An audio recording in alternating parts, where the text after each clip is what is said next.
Hello, and welcome to this presentation on anxiety disorders.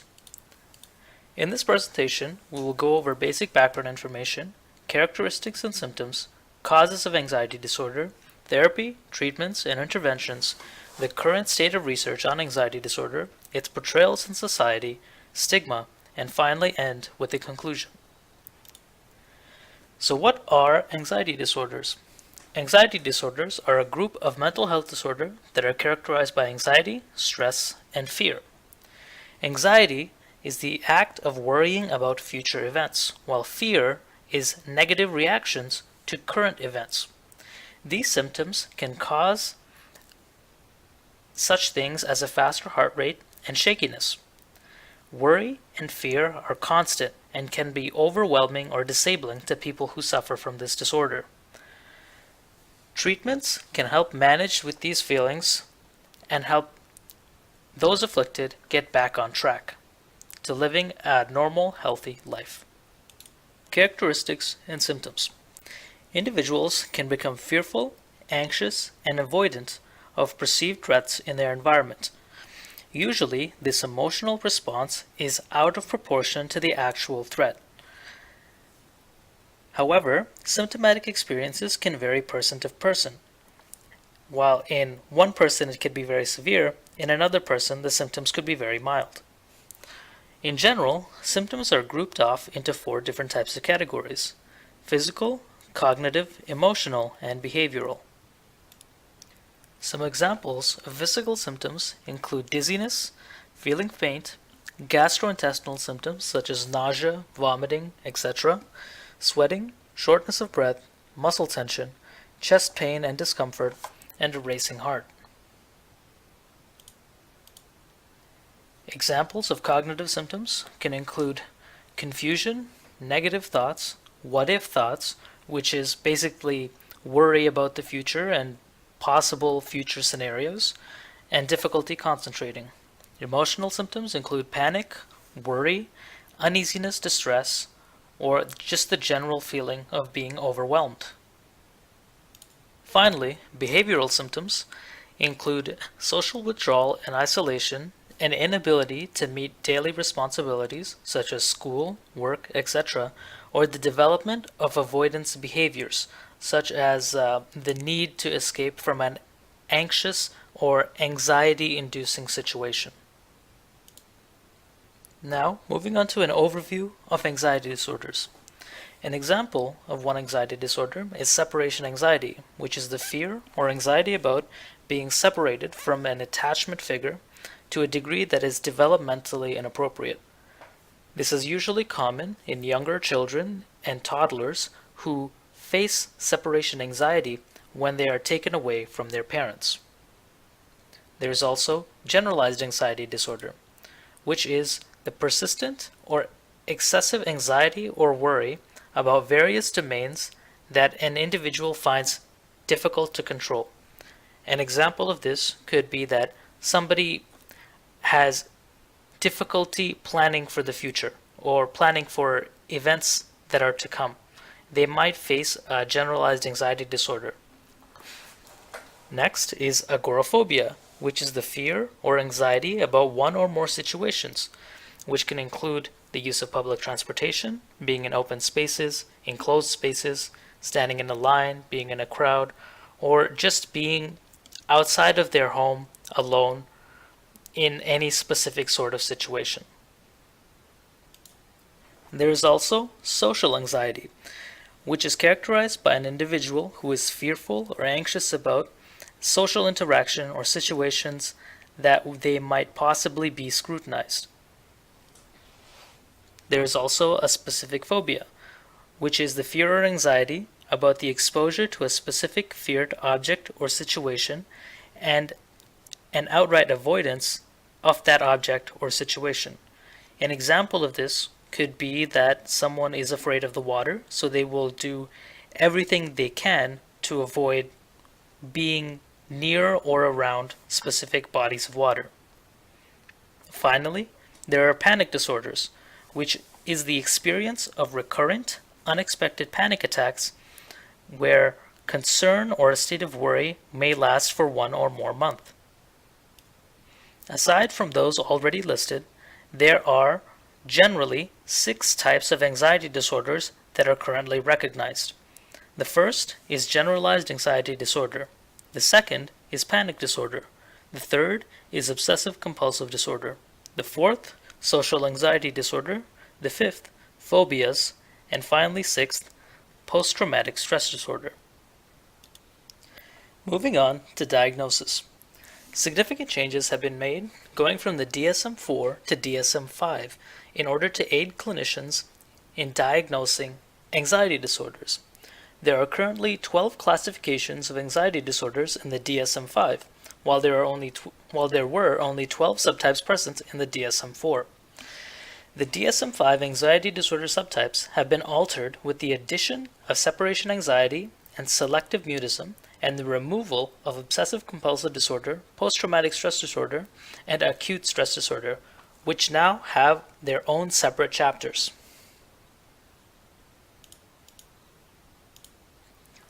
The DSM-5 now has more of a developmental framework.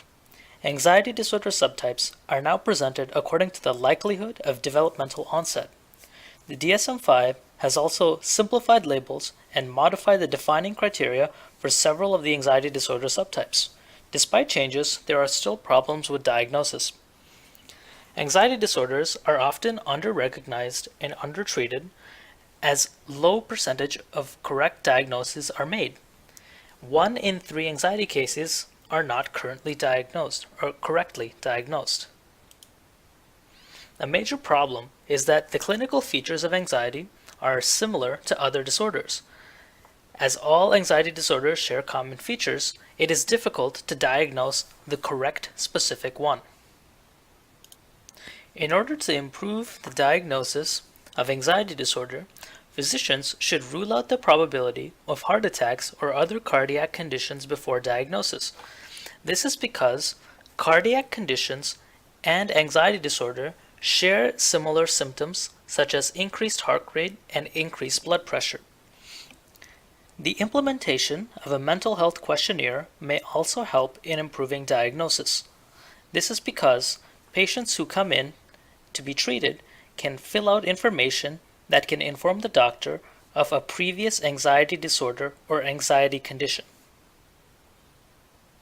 There are several risk factors in regard to anxiety disorders. 1.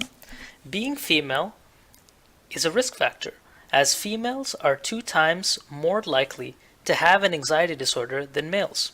Low socioeconomic status and poor social support are also risk factors.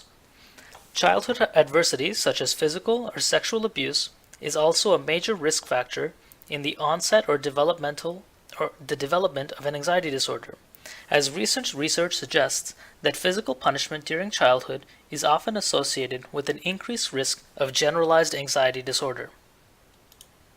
Because anxiety disorders arise from a combination of psychological, biological, and individual factors, they are complex problems that are difficult to pinpoint to a single cause. Other physical causes of anxiety disorders can be traced to an irregularity in the 5-HTT gene, a gene which is responsible for regulating the serotonin levels within the brain. Problems with serotonin, norepinephrine, and gamma-aminobutyric acid or GABA transmitters within the nervous system also play a role and may potentially be an underlying cause towards the development of an anxiety disorder. In terms of therapy, treatments, and intervention, there are currently 4 main therapies that are in place to try and combat anxiety disorders. These 4 are cognitive behavioral therapy, exposure therapy, complementary therapy, and physical prevention. For cognitive behavioral therapy, also known as CBT, there is a focus on controlling emotion and symptoms via thoughts. It is believed that positive thoughts and positive reinforcement can lead to positive behavior. This therapy aims to treat the main aspects of panic disorders, phobias, and generalized anxiety disorders. For example, Jason has left all his chemistry studying for 2 days prior to his final exam. Jason suffers from an anxiety disorder, so this situation can go one of two ways based on CBT.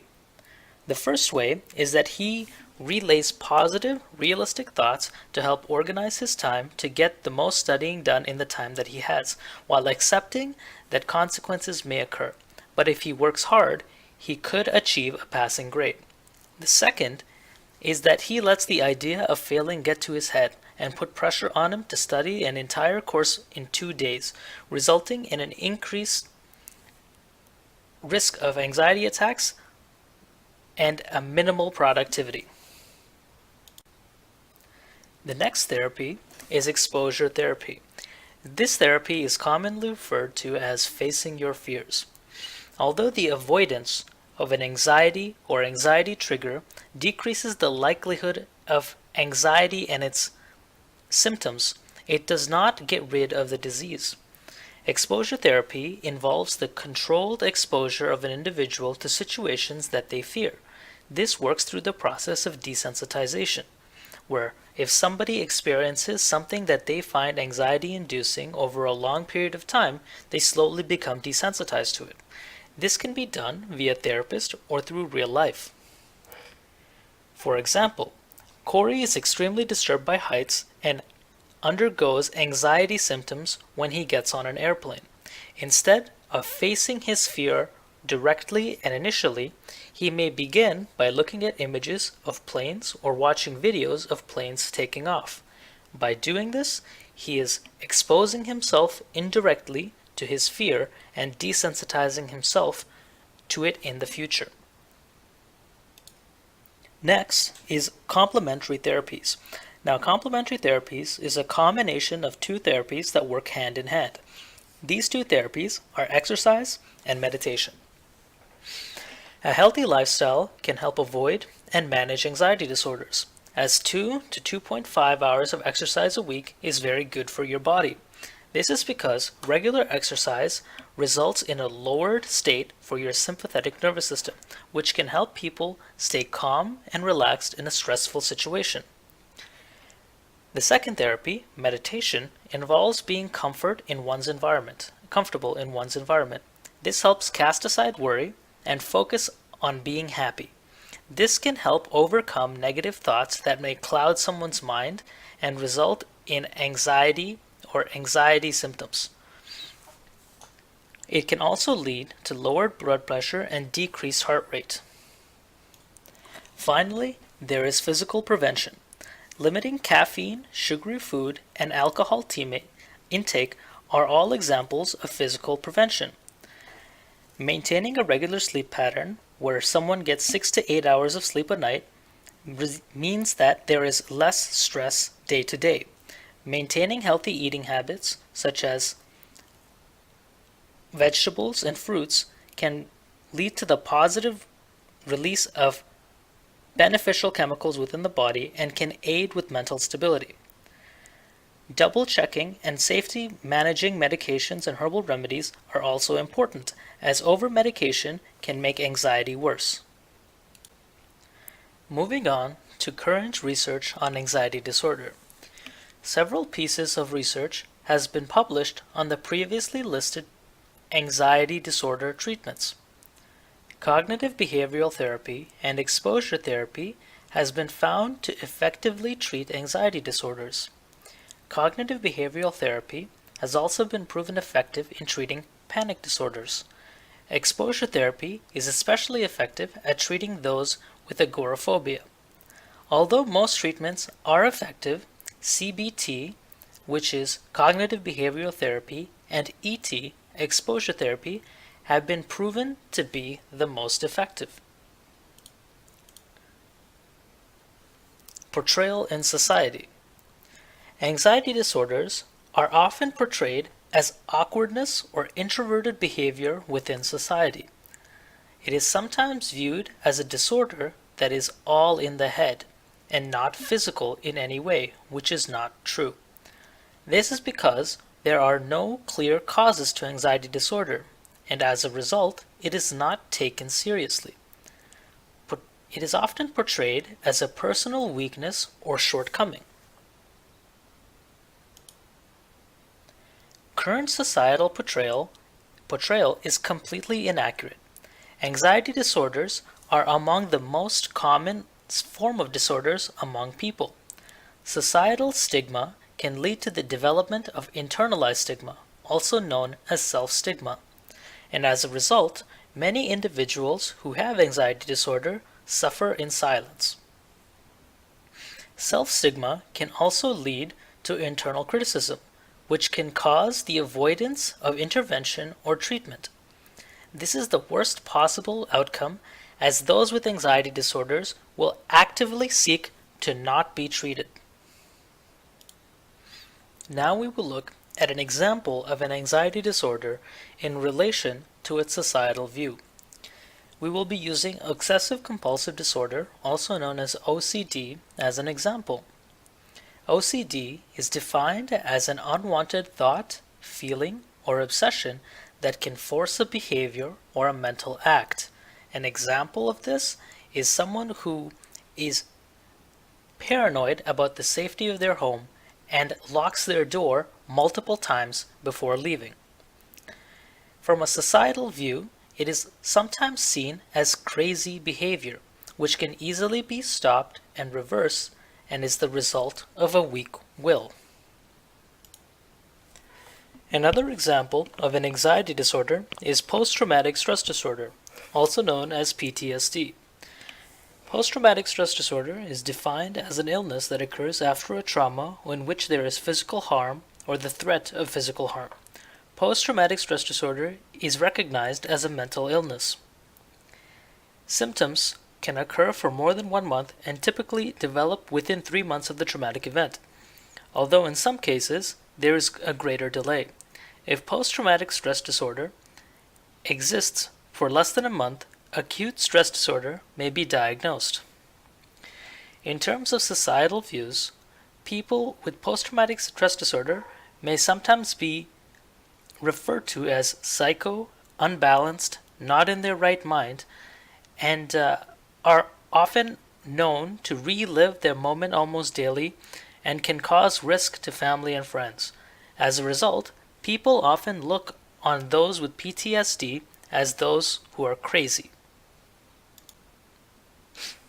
Another example of an anxiety disorder is panic disorder. Panic disorder is defined as an anxiety disorder that is characterized by multiple panic attacks and the fear surrounding these attacks. About 1.5% to 5% of adults will experience panic disorder at some point in their lives, and 3% to 5.6% will have to deal with a panic attack. Panic disorder is diagnosed only when a person has had multiple panic attacks for more than a period of 1 month. Panic disorders begins with a single panic attack, but this one attack can produce so much fear that it can create others. Most people don't recognize this as a panic attack and instead end up in emergency rooms with the fear that they've had a heart attack. From a societal view, people who have panic attacks may be seen as crazy, need help, people may sometimes feel sorry for them, and it is assumed that it can be easily stopped or reversed. There's also the belief that a person has control and can stop their attack immediately if they wanted to. In conclusion, anxiety disorders are groups of mental health disorders that are characterized primarily by fear or stress. They can lead to generalized symptoms that are sometimes difficult to properly and accurately diagnose. Being female, coming from a poor socioeconomic background, and facing childhood adversity such as physical or sexual abuse are all major risk factors in the development of an anxiety disorder. Several treatment therapies exist, but cognitive behavioral therapy and exposure therapy have been proven to be very effective in recent research.